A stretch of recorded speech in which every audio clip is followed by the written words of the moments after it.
am known as, and I've taken on the label as, a bare knuckle mentor, because I will tell people what they need to hear, not what they want to hear in any way. Yeah, and we also, I think, as sensitive people, find it difficult to speak our truth sometimes. Like, you can in certain dynamics, maybe in the boardroom. You've got a monkey on your back, as they say, because you never want to go back to poverty. But I'm looking at Mark's face, and I'm looking, and I don't think that's it at all. I think you actually enjoy it. My legacy, my vision of a legacy that means it's worthwhile, is that child will turn around and say something like, I don't know the full story, but my great-great-granddad met this guy called Mike Greene, who helped him build a business and helped him turn his life around. And he taught my dad, and my granddad who taught my dad.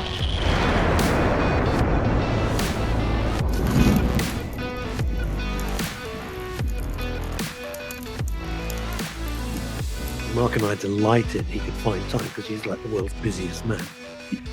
Entrepreneur, speaker, businessman, Mike Greene. Mike, welcome. It's a pleasure to be asked, and it's an honor to be on your show. I'm looking forward to the conversations, that wherever it may take us. Well, you say that now. We'll review that in about 60 minutes. Yeah, in about 40 minutes time, we'll be thinking, right. Yeah. Mike, tell us. I wasn't joking. You are like one of the world's busiest people. You're also one of the world's most successful people. Tell us about yourself and your hero's journey.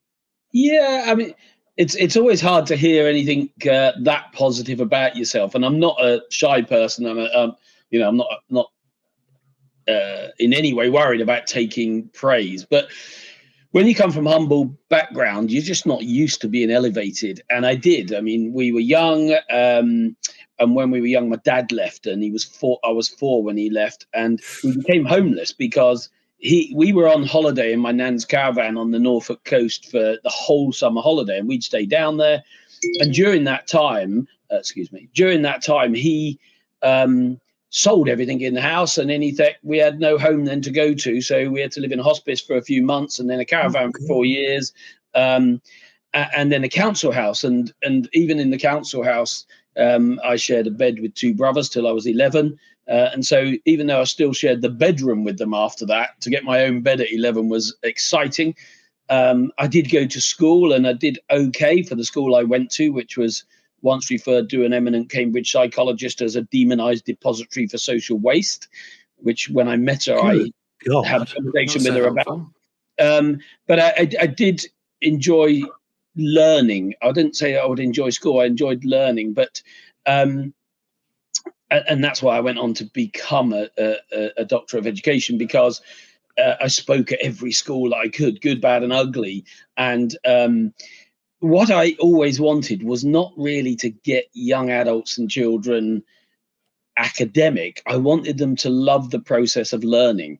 And if at that young age, and that's why I'm not really a big fan of early testing, because if you can get them to love learning, then they'll learn more naturally anyway, because every day is an exploration and a journey, and there's new things that you're going to get into. So that for me, that learning, that reading, took me away from the day-to-day challenges that we might have otherwise faced. But I also say to people, my mum would make us go to school, and the biggest reason she'd make us go to school was so that we could have a cooked meal, because things were tight, and it was tough. But you never think of it as poverty at the time. It just is what it is. But I remember, even at an early age, almost like Del Boy, saying, one day, Mum, I'm going to be a millionaire and I'm going to look after you. And it was never for myself. And often when I'm working with mentees, I will say to them, if you can't do it for yourself because you think you're not materially driven or you're not success driven, could you do it for your kid? Could you do it for your mum? Could you do it for your neighbor? And actually, we can more often find a positive reason to help our community and our families more than we can ourselves. And why wouldn't you if you could? And it's not about amassing some sort of personal wealth to kind of keep. It's about getting to a level where your cup overfloweth. And I use this a lot. I say, if I overflow with confidence, I can give it to other people. If I overflow with knowledge, I can share it with other people. If I overflow with money, I can share that with other charities and so Absolutely. On. So it's sort of become my life. And I know that I will work fully busy till the day I die. It's not I can understand that. Mike, can we wind back a little bit? Your father did something awful, really. Did you ever see him again? Or did you ever forgive him? Have you ever managed to just come to terms with what he did? Yeah, I mean, interestingly, it's not a question I've ever been asked before, but I did when I was 20. My sister then had her first child, and she thought he should know, my older sister, that he should know he had a grandchild, and he'd never made any contact or kept in contact, and there was no contact from the day he left. But she found him through the courts. Interestingly, then he'd got another 4 kids, as well as the 4 kids that we were. Wow. They didn't know we existed. We didn't know they existed at all. We hadn't told them anything. And he weren't a bad bloke. I mean, I think there was. I mean, I sometimes refer to him as a sperm donor because, in real terms, that's all he was to me. He was never a father, and that's not derogatory. It's just a fact. He never did anything. In fact, just outside this room here, I have a rocking horse, a beautiful old-fashioned rocking horse. And I saw him for a couple of years on and off, and they say blood's thicker than water. I say nonsense. You know, the stepdad that came into my life for most of my life and used to be abusive to me and my family, was a better father, despite all of that, than my father was. But anyway, the rocking horse story, over the period that we went there, and I realized he was just a bloke, and he was an outcome of his own upbringing and lack of family values, if you like. But the woman he'd left my mum for, he was still with, and she was wonderful. Really, I mean, I probably loved her more because she was just a wonderful person. And then the sisters I met that I knew, they were lovely too, and it was nice to have that. And then my girls were little then; they were like probably 3 and 6, and they'd play on this rocking horse that he had when we went down there. And one day I'm at home, and he rings up and I say, "Hello." He says, "You all right?" And he said, "Your kids really like that rocking horse, didn't they?" And I said, "Oh yeah, they love it. You know, the girls getting on a horse, they had a pony here, so they love it." He said, "Would you like it?" And I thought, he's never given me a penny, literally. And I said, "That'd be lovely." And then he said, "It's yours for $1,000." No. And it took my breath away. And in that moment, I just said, "Yeah, all right." And I kind of didn't know what else to say, so I bought it. But in a way, I'm glad I paid for it, because it means that he never gave me anything, and I don't owe him anything. And you know, I mean, he's dead now, but I don't not forgive him. But I think there are many men out there who are little more than sperm donors, and they should take more responsibility. You know, the relationships don't work. That's fine. That happens. But when you bring another human being into the world, you should commit to that human being. Did you discuss that with your father? Just that very point? No, I didn't actually. And I talk about these things a lot, because as a behavioral profiler and someone who's fantastically interested, if not obsessive, about behavior, I talk to a lot of people. And I'm saying this with hindsight, trying to sort of think back. I suspect if I didn't, it would be because I respected the partner he had at that time, right, and his girls, and I didn't want to kind of call him out for the terrible father he was to his first family. And I don't know. No, that's a good question. I probably should have, and I think too often people aren't called out when they're out of order. Yeah, and we also, I think, as sensitive people, find it difficult to speak our truth sometimes. Like, you can in certain dynamics, maybe in the boardroom, or specifically with certain members of family. But when we're talking to authority in that way, there's many times that we can't. And I want to touch on something. I want to hear a lot about your the arc of your journey. But you talked about being really into sort of behavior.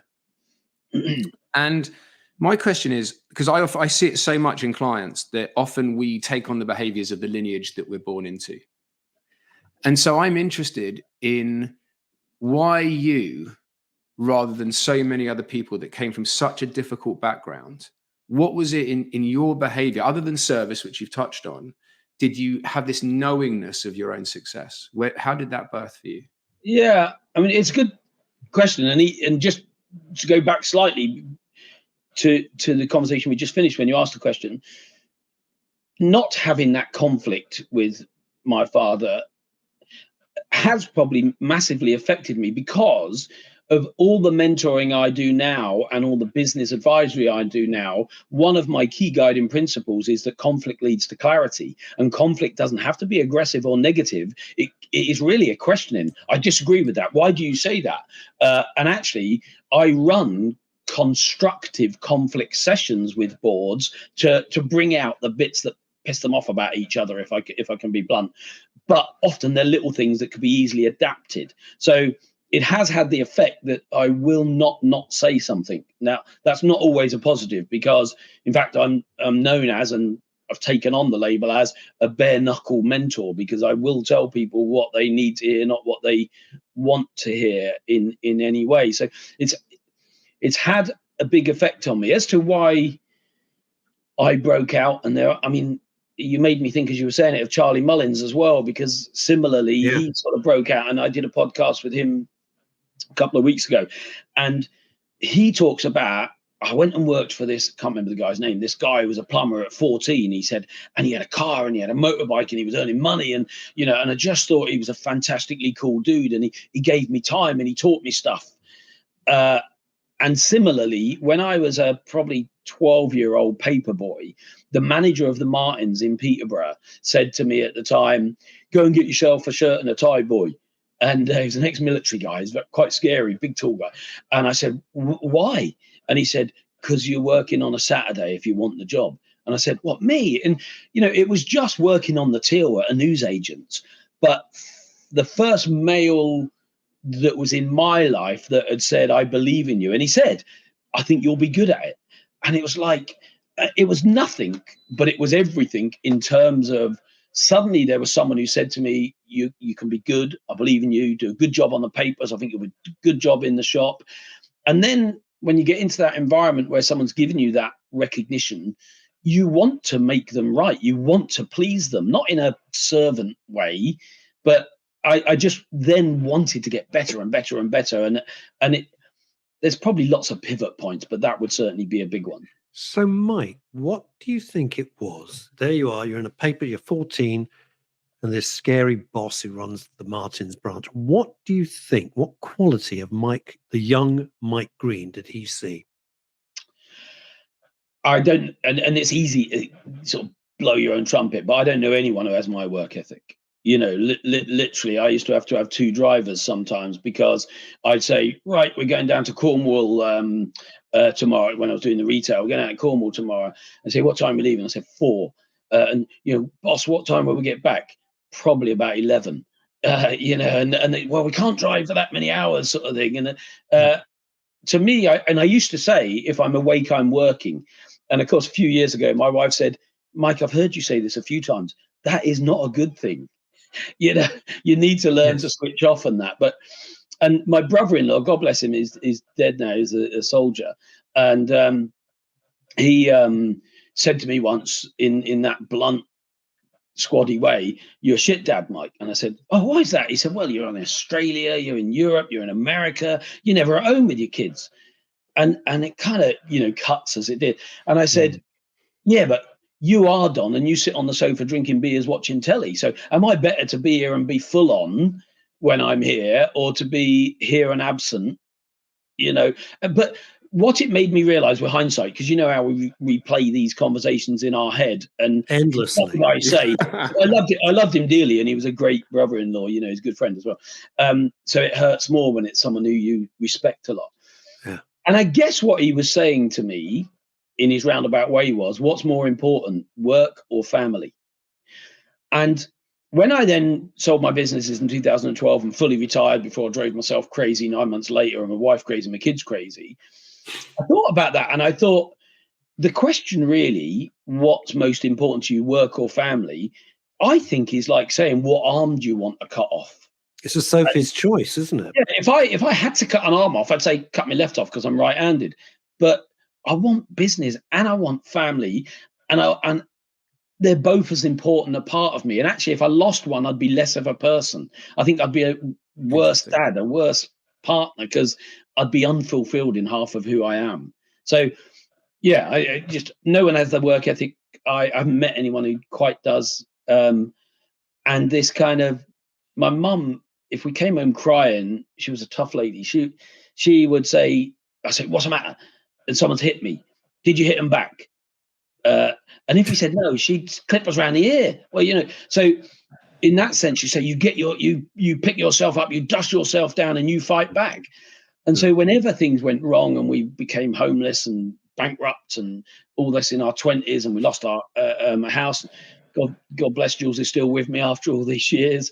But giving up has never been on my choice of options. See, the simple question, but it's so difficult how to dice and slice this. The simple question is, you've got a monkey on your back, as they say, because you never want to go back to poverty. But I'm looking at Mark's face, and I'm looking at, and I don't think that's it at all. I think you actually enjoy it, and it's not the acquisition of wealth per se; it's the enjoyment of it. Well, and you're right. And in terms of the poverty thing, I mean, we support loads and loads of charities, and after Secret Millionaire, I raised 100 grand for 100 charities in 100 days, and become a bit of an expert on charities, what they do, good, bad, and ugly. But also because of the corporate work I'd done, whenever I get my choice of holiday, my girls won't come with me, but my younger brother does. We'll be up mountains, we'll be crossing oceans, we'll be in my Defender with a roof tent and an oven and a fridge, and we will be living completely off the land. So I think I love the going without, the challenge, the endurance, if you like. But I also know that life is easier with success.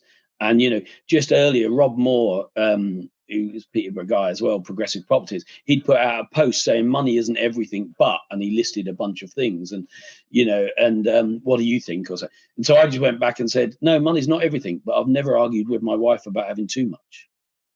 And it's back to this cup overfloweth. If I can make that happen, it's good for me and I can help others.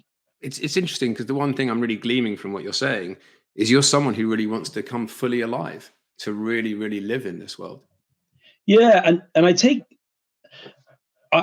a lifelong student, and I love learning, and as I said earlier, but every day has got to be a school day. And I was lucky enough in the 90s to be trained by Stephen Covey, who wrote 7 Habits of Highly Effective People when I was at Conoco Jet petrol stations in the UK. I was head of shops marketing, and his life vision or mission was to live, to love, to learn, to leave a legacy. And so I shamelessly stole that because I thought, I can't think of a better life vision. It's on the bottom of my book: to live, to love, to learn, to leave a legacy. And then he brought it to life. He said, I want to live. I want to really live. I don't just want to look in books. I want to see mountains, climb mountains, cross oceans. So I took that on.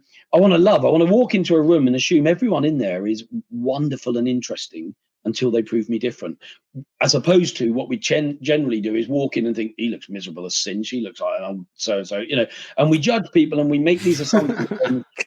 if you can go in assuming they're all amazing, you ask different questions and you find stuff out. And actually everyone is in some way.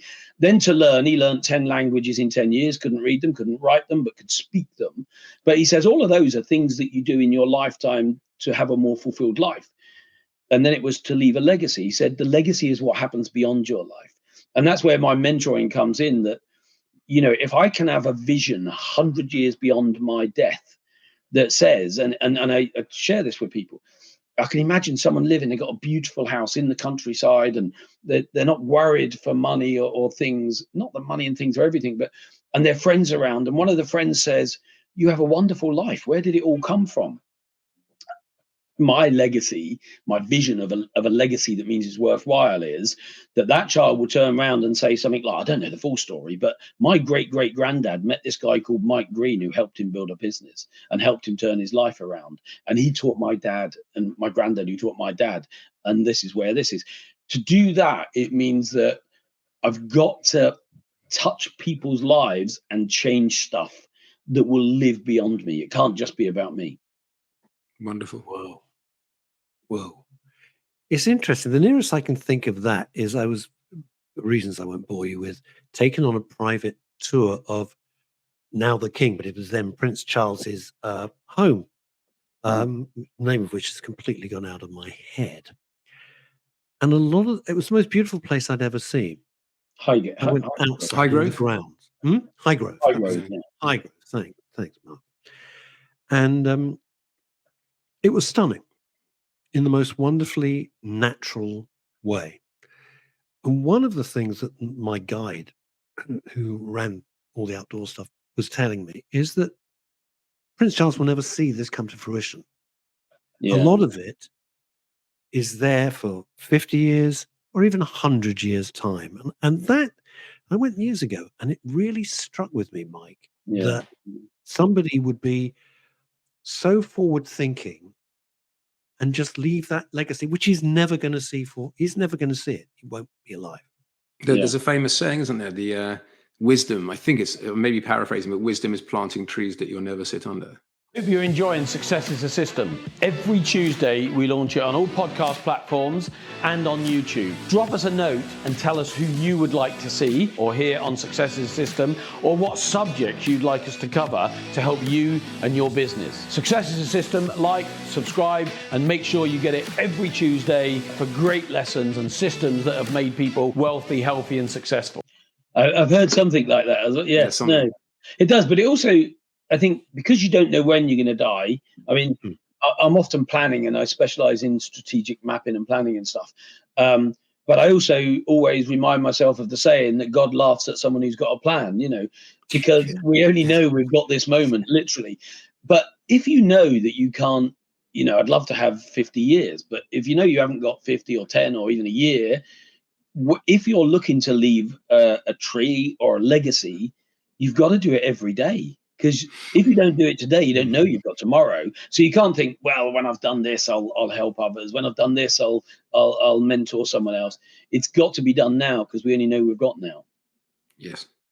So true, isn't it? Tomorrow is not guaranteed at all. No. What is it you say, Mark? We're something like we're just renters, or we don't know when the landlord's going to call in the lease. Something you said to me. Yeah. I can't remember. But I heard this one recently. It was all about, you never know when you're going to do something for the last time. Sorry about that. That is true. That's right. So you never know, this could be the last podcast we ever do. Are we making it the best one possible? Doing our best. Yeah, and if you live, it reminded me as you're saying that if you live the life you love, if you never make money, you've still had a lovely life. Yeah, that is true. So, and I get a lot from my little brother as well. He went to a Young Offenders Institute and used to fight for money and tour with a Prodigy and arrange a lot of the illegal raves of the 80s, and probably had more drugs than could kill an elephant. And he would not fit into anyone's model of what would be a responsible person or a contributor to society, even though he never took anything from anyone else. And he needed to get away from the drugs and the fighting in his early 20s, so he went to India traveling, thinking he'd go for one season. He's been there 23 years. His restaurant is just north of Goa. It's always number 1, 2, or 3 on TripAdvisor, the Garden of Dreams. It's incredible. But he lived on beaches for 10, 15 years. And one day he was walking around my garden, and he's 52 now. He's coming up to 40. And I said, listen, bro, you're nearly 40 now. When are you going to settle down and take life seriously? And he sort of turned and looked at me, and he said, I love you, bro, but what the hell makes you think I'd want your life? He said, you're just too intense, man. He said, I have never lived a day that I've not wanted to live. If I died tomorrow, I'd die happy. And he just is that person. His restaurant, he didn't set out to do it. Grew out of a coffee machine he bought because he missed good coffee. And then people said, can I have one of your coffees? And then another traveler said, I'm a pastry chef. I can make some croissants and things in your tandoor oven, which was in the ground because he lived behind some shops, kind of thing. And then an alcoholic French chef who had been sacked was there, and she said, I'll make you a menu and show you how to do some of these things if you can feed me a bit. And this restaurant grew out of all of these things. It's got a yoga shala, and it's vegan, and everything else now is so far removed from what you could ever imagine him doing. And so when people say what's the most important thing for success, and there's lots of reasons, but that's one of the reasons I say find your passion and you'll find your success. But if you're doing something you hate, I don't think you can ever be successful. Because even if you hate it, even if you make loads of money, success isn't just money. Success to me is health, wealth, and happiness. Not just two, it has to be all three of them. You can't, if you're missing one, you're going to go without in some way. You're going to be somewhat restricted. But if you got all three, I think you're a winner. Yeah. Well, I was supposed to be a lawyer, Mike, and not one part of it ever amused, entertained, satisfied, nothing. I loathed it. Was that a parental thing? Yeah, sure. I mean, it was absolutely awful. And I got the opportunity to go to America. I packed up a suitcase and left in a week. Bye. And I was off. That was that. I'm curious because a lot of people, when they listen to people who are as hugely successful, I'm not blowing smoke up your backside. I mean, you are hugely successful on many, many levels. They always go, oh, yeah, they had it easy or this, that. Right. So in my head, I've got the 14-year-old Michael Greene putting on his first suit, shirt and tie, working in a paper shop in Martin, a branch of Martin's in Peterborough. What's the art? Because when Mark came up with the title, Walk the Talk, The Hero's Journey, what was the next step in your journey? Yeah, so it's interesting. So I did get the Saturday job, which became a summer job, and I loved it. I mean, retail to me, you're talking to people, you're seeing lots of different people. No day's the same. People might think it is, but it's not. It's different people, different problems, different challenges, different seasons. And in news agents and that, you had Christmas and Easter and Mother's Day and Valentine's Day, and so there was always something new to do. And I was doing that, and I did that, and then I took A levels. I never finished them actually, but during the start of the A levels, I got an opportunity to do a work experience at a bank. I won't say which bank because they're all the same, I think, but it was a 6-week work experience. It was the most boring 6 weeks of my life, and yet I'd spent all the time at school thinking I'm going to become a banker because that's what successful people do. And I know I've got lots of mates who are bankers now. It's not that it was boring; it was boring to me. It wasn't my thing, but it gave me the direct comparison to the retail, which I realised I love. So over the time of doing the Saturday job, the summer job, I'd got to know the area manager, and Les Hooper, the manager I talked about, had sort of introduced me. So they offered me an assistant manager's job, like straight off the bat. And that's why I gave up my A-levels. I thought I could carry on. I probably should carry on, but I know I love this retail thing. And then the long and short of it was I went on to be a manager, an area manager, a regional manager. And one of the best things, actually, I was a relief manager for a while. And over 2 years, I relieved. So for holidays, sickness, someone sacked, I'd run a shop for a week or 2 weeks or so. And I managed 50 shops or so over that 2 years. And I learned through failure. That's why my book was called Failure to Success. One of the reasons it was called Failure Breeds Success. So, the first shop I went into, it was in Sutton in Ashfield, and I was 19, and I'm going to run this shop. And I go in there, and it's crazy busy. It was a Saturday morning, first time in. There's 2 older women. And I said to one of them, look, you need to go and fill up the confectionery. You do it. And I said to the other one, well, if she's not going to do it, you need to do it. And I said, who do you think you are? You're bloody kids your age kind of thing. And I said, right, you're sacked. And so then I'm able to run this shop. And I ring up Mike, who's the area manager. I said, Mike, I've sacked the staff. He said, what? I said, well, they were rude and they wouldn't do what I said. He said, well, you're running the shop today then, kind of thing. And it didn't work. It was a spectacular failure. But I mean, they shouldn't have done it, but I should have found a better way to deal with it. So the next shop, of course, I think that ain't going to work. So I go in, meet the staff. Would you like a cup of tea? Would you like a cup of tea? And then I've made friends with them. They like me. So then I say, can you fill up the confectionery, let's say? And they say, oh, no, you can do that because I'm too familiar all of a sudden. So I sort of failed my way through these 1 week here, 2 weeks there to realizing that this does work, this don't work. And it was great because it was a bit like Groundhog Day. I had a chance to start again with every new shop. I didn't have to live with the failure or the mistakes that I might have made. So, Mike, what actually, that's such an interesting thing. Are you disciplined? Are you a disciplinarian? Were you friendly, but once you're friendly, you can't wind it back in because you're suddenly not friends? What did you find? That's such an interesting. The biggest single summary of it was that it's hard to get respect when you've got friendship, but it's easy to get friendship after you've gained respect. So in a business environment, if you can start by gaining the respect, the friendship comes, but they know there's a line that can't be crossed. because of the respect, and they know you can do. So to me, respect and friendship are equally important, but the order in which they come changes the dynamic of the relationship. It's so interesting you say this, because on another completely separate project, we've taken on a commercial director, hugely successful fellow, and he and I get on very, very well, and we're working towards something. It's irrelevant what, but he said to me, Russ, there are no friends in business. Now, I respect him enormously for what he's done and the person that he is and certain things that he's overcome in his personal life. He seems to respect what I have to give to the project. We've become friends, but it is that line, as you say. It's not two mates working together. It is two people in business. If the respect's there, you know the line. And that's why a lot of family businesses struggle, because for instance, I wrote my book 12 years ago, and I get some wonderful reviews on my mentoring and from my book and so on. My daughters still haven't read it. And it kind of doesn't bother me. Partly they say, well, it's just you, Dad.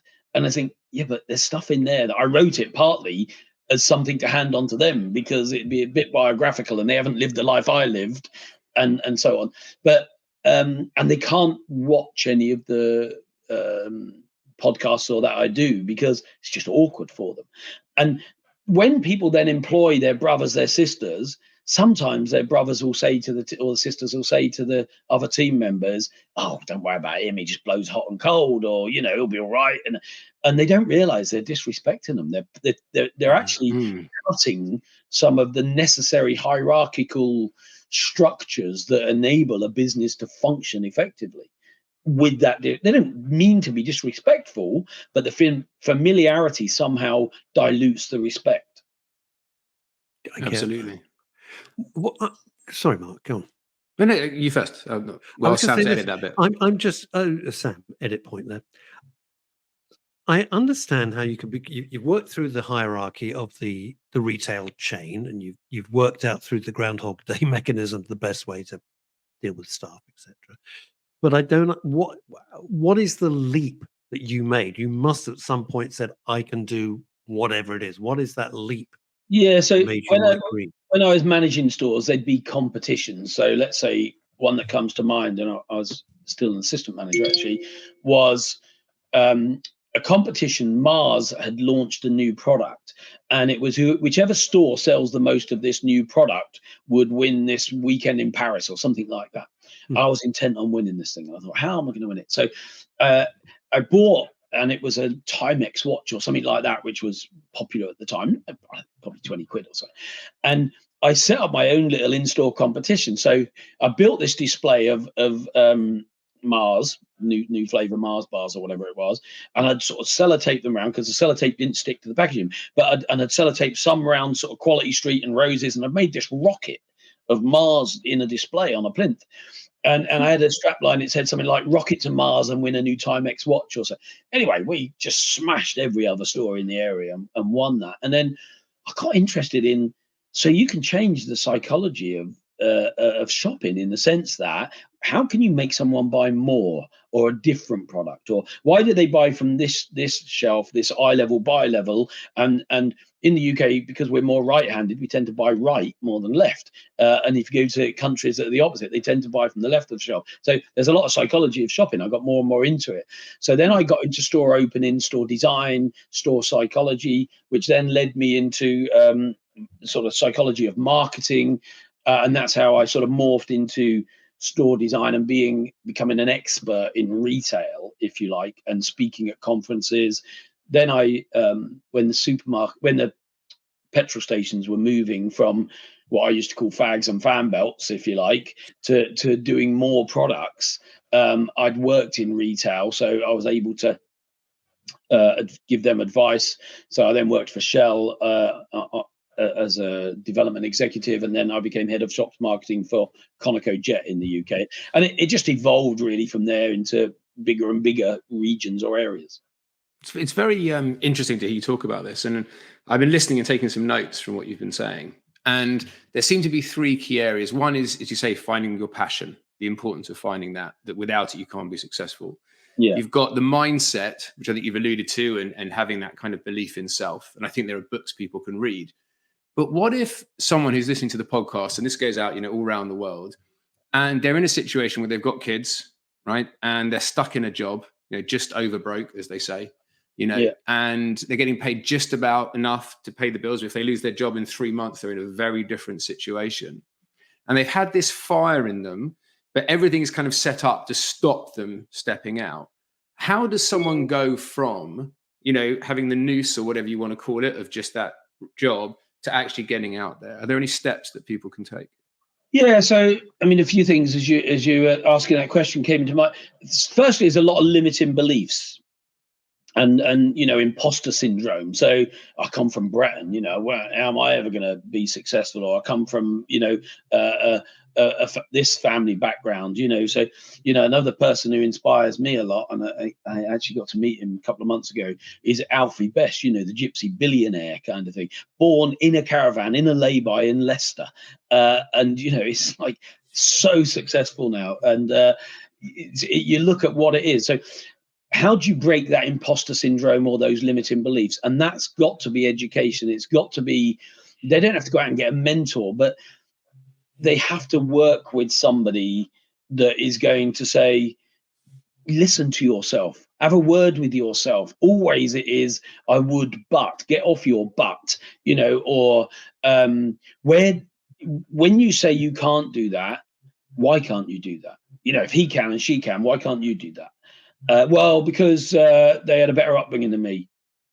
Okay, well, Alfie didn't have a better upbringing. Charlie didn't have a better upbringing. I didn't have a better upbringing. So, what is it that's different? And actually, the only difference really is the conversations you have with yourself. And it's yourself. Because the world is littered with people who, against all the odds, are incredible. Physically, mentally, academically, and in business. So it is mindset. The other one is we've been led to believe that motivation is positive. And so one of the things I talk with a lot of people about is, if you take the word motive for action, I like to split it. Motivation is motive for action. If you can find your motive for action, you will be motivated. Okay. So often if people aren't motivated, it's like they just don't want it that bad. And they might say, oh, yeah, I do. But, well, if you really did, you'd get up, you'd be there, you'd do it. Then I say, but you also need to accept that I believe, and I believe this wholeheartedly, 70% of all motivation is negative. Because we think motivation has got to be something that's like positive and uplifting and all this lot. I can tell you, you might not be willing to work 19 hours a day for a month for yourself. If your son or daughter or lover or parent was going to die if you didn't do it, you would do it. Sure. So often we are more pushed by what we don't want to happen or by the need to stop something happening to someone else than we are pulled by our own dreams. Let's say I set a goal, I want a Ferrari. When it gets tough, well, my Fiat don't look too bad all of a sudden, But if my goal is to never be able to not look after my daughters, that'll drive you. So one example I often give is, after I'd made a degree of success, I had my older daughter had severe scoliosis, and it had got to the point where it had to be operated on. And she was just about going into her GCSEs. And I said, Rosie, we either do this now or we do it after your GCSEs, but the sooner the better kind of thing. And firstly, made me proud of all of the positive conditioning I've given them, because she said, I'll do it now because even though I've got to lay in a bed pretty much for 3 months, I can do a load of studying, then I won't be distracted. And she got 11 A stars in her GCSE. Wow. Off the scale. Amazing. But when they said about it, I said, where do I get this done? So you take a while, whatever, we got to find. So I said, who's the best in the UK at this? Can't remember the guy's name. Surgeon in Cambridge at the Royal Nuffield. So I rang. How much does that cost? £52,000. I'll transfer the money now. And she had this was on a Friday. She had the operation on a Tuesday. Now I didn't say that to boast, but if people say money's not a motivator, wouldn't it be nice to know that that is there? And it could be your neighbor, so that no one can ever hold you to ransom against something that needs to be done. And that's where money is an enabler. that money isn't the root of all evil, as sometimes people say. The love of money is the root of all evil. If money becomes your ruler, then I think it's a dangerous thing. But if you see it as nothing but a tool that can enable good things, then money is a great asset to have on your side. It's all too easy to be sarcastic and negative about very successful people. I think I call it the British disease, which I know is an unpopular view. And they don't have it. They don't have it so much in America, do they? No, and I say, what are our most popular TV shows? You know, I'm probably out of date now, but Coronation Street, Crossroads, EastEnders.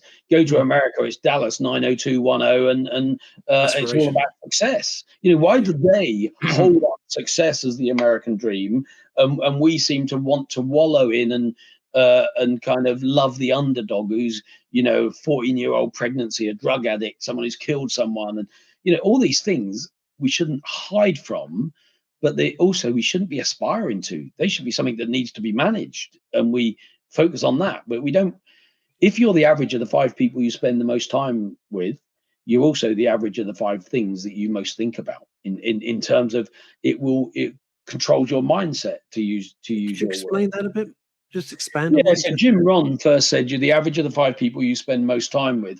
The average attitude, the average health, the average wealth, the average level of success, because if you're around people who are always exercising or eating well, and you're always, you know, stuffing your face, we're a pack animal, so eventually we have to fit in, or we get pushed out. If you're around drug addicts, it's really hard not to indulge sometimes. If you're around criminals, they're going to wonder if you think you're better than them if you don't join in at some point, or you know. So our pack, our association, is the biggest single influence on our aspirations, our attitude, and our activity. And it will control you. So, you know, for me, that was the biggest thing transitioning, because you know, my family have lots of kids, and I would have to miss birthdays or weddings and things like that, because I'm in a different country. And, you know, one of the things I say is, if you're the average of the 5 people you spend most time with, and the opposite of that is don't spend time with people that are negative or bad for you, are you going to drop your family? Well, no, but you might limit the interaction somewhat. You know, so for instance, one of my sisters, she stabbed a guy, got 9 years. Now, when she was in prison, she was diagnosed bipolar. Arguably, if she was diagnosed before, that wouldn't have happened. But because of that, when she came out, no one's interested. No, you know, don't want to be associated with her. Because I had done today what I needed to, I had the ability when people needed me to say, look, sis, stuff happens. You know, if you stay this side of the law, I'll help you. I'll help you get a house. I'll help you where I can and where you need. You know, conscious of not giving too much as well, because that can be dangerous in certain environments. But I was able to look after her, and I was able to look after my mum, and I was able to help different people around me because of the choices I made by disassociating or limiting the amount of association I had with negative people. It's very, if you spend all your time with millionaires, if money was your motivator, it's a good chance you're going to be the next millionaire. I get that. I'm curious, because you're very forceful, obviously, because you do a lot of speaking, you do a lot of mentoring. What happens when you are in a situation where you've come into, let's say, mentor somebody, and there's an absolute clash of personalities? Do you walk away, or how do you deal with that? Yeah, well, so what's the word, the sort of salesy word that they use, pre-qualification. So before I mentor anybody, I will start with a 20-30 minute call, and you know, what sort of person are you looking for, what sort of support are you looking for? And so a month or two back, a lady rang up. She wanted to have a conversation, so I spoke to her, and she said, "Oh, I think you're a bit scary." And I said, if you think this conversation is, I'm a bit scary, I'm not the right mentor for you, because when I become full Mike Greene, pushing you to where I think you want to go and where you've told me you want to go, I'll destroy you. So I think what you really want is someone more akin to a counselor that's going to cuddle you. And I didn't want to offend her. I said, if that's not the case, then do tell me now. But if you tell me now, you are giving me permission to give you tough love. Because if you tell me that's where you want to go, I'm going to push you to be there. You know, you don't see a football coach or an athletic coach or anybody saying, oh, it's all right, you can have a lay-in tomorrow. Oh, it's all right, don't worry, you know, I know you got drunk last night, but it's all right, it happens. No, we got to win that gold. You told me you wanted that gold. You know, once we're on that journey. And so I will pre-qualify to see if they're the right sort of person. And I can only do that because I had mentors. And funny enough, I put a post out the other day, and if Stuart would say, you know, have you done this? Have you done this? Have you done this? I said, well, I've done this and this, but I haven't done that. And he said, it's always nearly, not ever really with you.